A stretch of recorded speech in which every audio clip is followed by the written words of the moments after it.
Hello everyone, welcome back to the channel. Hope you guys are feeling fabulous. Take over here another tutorial video. Today's all about iPads. I'm going to talk about iPad and 10 tips and tricks that you know what, I'm gonna guess you probably didn't know that your iPad could do this. Let's jump right in. Alright, so let's jump into the emails application. So I'm going to go open my emails app. Here we go. And in my emails app, you can see that I only have one email open at this point. And let's say I want to have multiple emails open. I'm getting busy and I have to look at two emails side by side. So to get my job done, I need two of them. So the way we do this is you're going to go and grab the second email that you want to open and push it to the other side of the screen. So let's say this email is up here right now. I'm going to go ahead and grab this email and grab it, push to the side of the screen. You push it to the right side or the left side. Both sides are going to work. And then when I push it, you can see that the screen is being divided into half. Right? It's telling you that, hey, it's splitting the screen. So now you can see the two emails are. You know, I can go in here. There we go. You can see that now I have two emails here side by side, and I'm looking at both, and I'm getting my, my task done. I can. There's a little divider in the middle. I can adjust, how big each email is. I can get more detail from one side, I guess, versus the other side. And then if I want to get rid of one of the emails, I just have to push the divider to that side. So I'm gonna, get rid of the right side. Just grab the divider from where it's divided and then push it to one side, just like that, and the email is closed. There's another way of doing this also, where you could do the same thing. Grab the email, actually not that one, grab this one, grab the email, and then instead of pushing all the way to the side, I'm not going to do this. I'm just going to go slightly to the left. You can see how it's like showing like a card, so it's going to kind of display it like this, and when it shows it like that, you can just let go, and you can see that it's showing the email, but it's kind of like sitting on top of my previous email. And the cool thing with this is that you can add a multiple of these emails. So let's go ahead and add, let's say this email, grab it, push to the side, just where it's turning into a card. I'm going to let it go. And you can see that I have multiple of these emails now, and I can scroll through these pages while using this little bar icon on the bottom. I put in a next email, the previous one, get more information, and then jump back to the other one, and so on and so forth. If I ever want to get rid of them, or not close them, but if I want to make them disappear, I'm just going to swipe to the right. They'll disappear, and then to bring them back again, I'm going to swipe the opposite way, from right to left. We'll come back here. If I want to close the pages, swipe from the bottom to the top, and you can see the pages will pop up, and then again do the same thing. From bottom to the top, you can swipe up, and it will close them. Kind of think about them as the same way that you'd reset your applications on your device, on your iPad or your iPhone. One trick that I personally use that I find pretty handy is when I send emails, I usually look at my notepads, because I do a lot of brainstorming on my notes, and then I look at my notes and I write the email. So you can kind of incorporate the same trick here also. So let's go ahead to the bottom of the screen, swipe from the bottom of the screen up. That opens the dock here, and then do the same thing, except this time I'm just going to bring the notes up in here. So I'm going to grab notes, push to the side of the screen, and then you can see now I have my notes side by side by my emails. And it's pretty handy because I can look at my notes and look at my email, and then if I want to compose an email, I can do that also. If you want to change their location, like let's say if you want to have the notes on the left side and the email on the right, really easy. Just grab it from the top, swipe down, and then you see how I grabbed it here, and then just move it to the other side. It's really simple. And let's just do that again, because I like to have the email on the left side.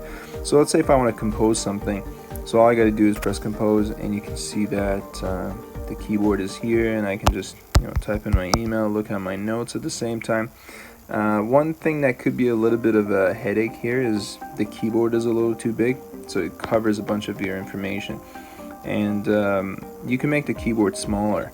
If you bring two fingers together on top of the keyboard, it makes the keyboard smaller, and you can grab the keyboard from the bottom and move it anywhere you want on your screen, do your email, look at your notes, and basically compose your email that way. So the Files application and after the update of the iOS has got a couple of interesting features. So let's go into the Files app here. So right now in your Files app, you can actually scan any documents anywhere in the Files application. All you have to do is find an empty spot here and just press and hold for a sec, and then you can see Scan Document is going to be one of the options, and then you can just press that and do your scan, and then come back and carry on with whatever you were doing. And you could do this anywhere. So if I just go into download again, same thing, press and hold, you can see the document will come up, or Scan Document will come up. Another thing that it's going to talk about here is the info. If you press the info, it's going to talk about a couple of things, the drive that you're on, and when it was created, basically some sort of information. And new folder, obviously you can make new folder in here also. One of the other things with the Files application is now you can actually play any videos that are in your Files application without even going into the application itself. So I'm going to close this, come out of it. I'm going to pull down from the center of the screen, go to the Spotlight search, and search one of my videos. Now I know I have a video in my Files application, and it's called City Light. And as soon as I put it in here, the iPad is finding it and saying, hey, it's here. And all I have to do without going to the app is just long press on the city lights, or press and hold here, and it's going to do, you can see it's doing a preview of that video, which is pretty neat, I think. So I'm in my Notes application right now, and there are a couple of interesting ways that you can open links right now after the update of the iOS 13. So the old way was, so whenever I wanted to open a link, I could press on it and it would open the link, or I could just do a long press and hold, and it would just do a review or the preview of the link. Now we can actually just grab the link and push to the side of the screen, and it's gonna just open it in Safari as a link right away. Really interesting. I'm gonna go ahead and close this page. And you could also open it as a card, just the same way we were talking about earlier in the video. I'm just going to go ahead and grab this. I'm not going to go all the way, I'm just going to go over here and release. And you can see that it's hovering on the top like a card here. I'm going to go ahead and close this again. A couple interesting gestures that you could use to do a copy and paste. I find it really interesting. Is, let's say if we want to copy something, say if we want to copy this, we could select this and go copy, or we could just bring 3 fingers together, and that way we can just copy it, so just as if we're picking it up. So I'm going to go ahead and bring 3 fingers together, and you can see at the top of the screen it says copy. So we've copied it, and I'm going to go down,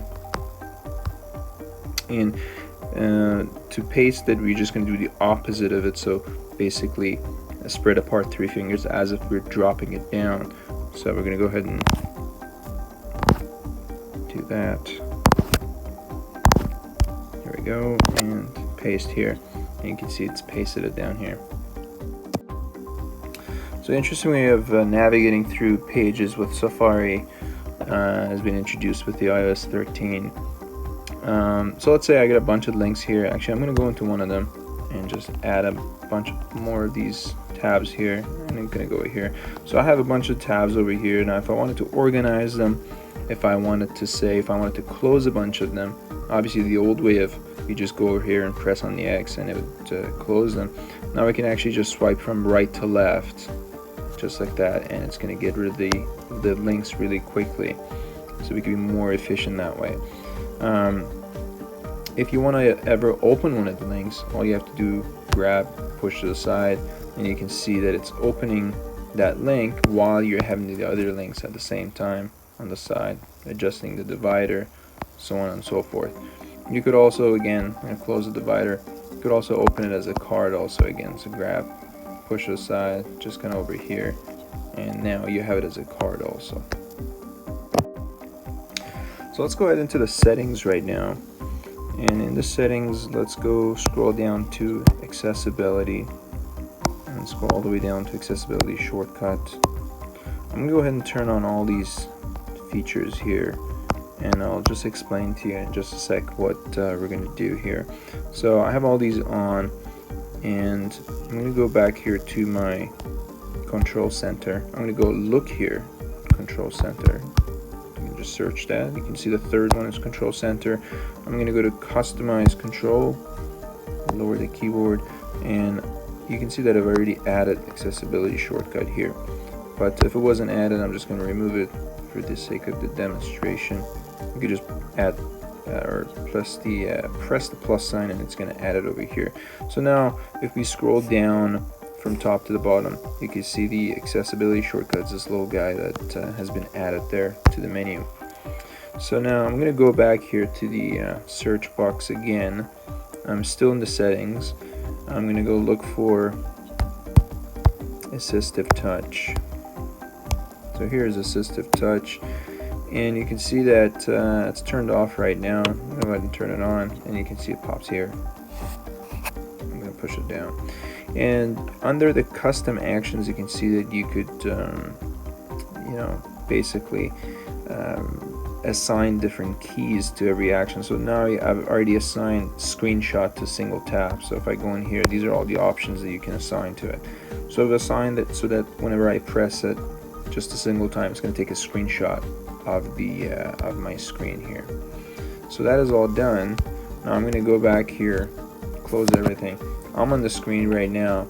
I'm going to go to my control center from top to bottom, and I'm going to press on accessibility shortcut, and you can see that the assistive touch has been ticked right next to it because it's on already. So I'm going to go ahead and turn it off.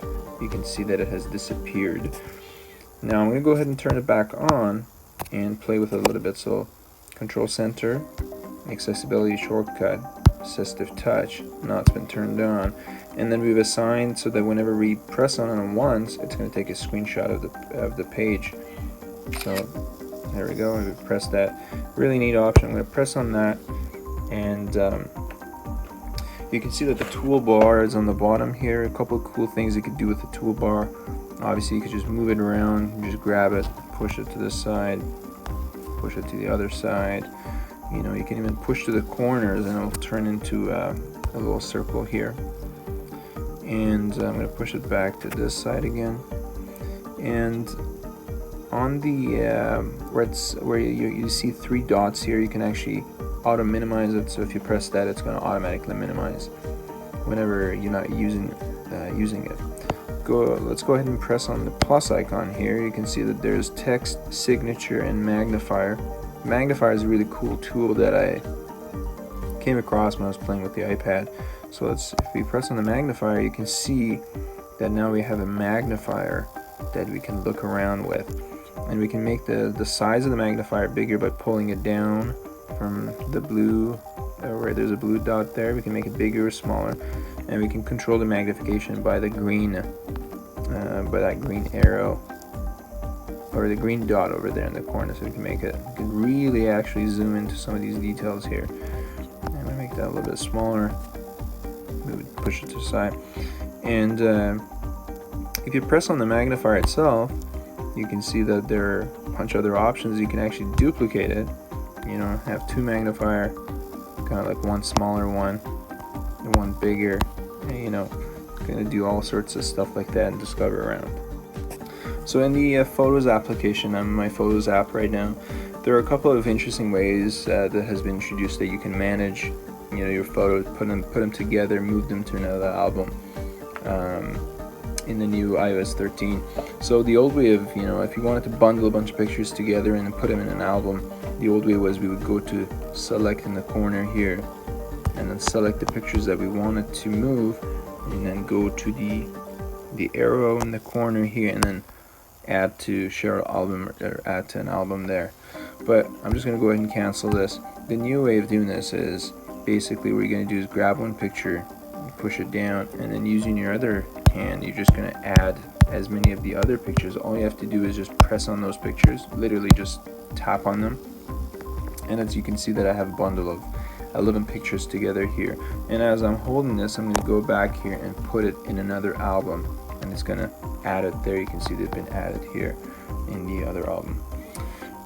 That's it, guys. These are my 10 tricks that you could use for the iPad. Hope that you guys liked the video.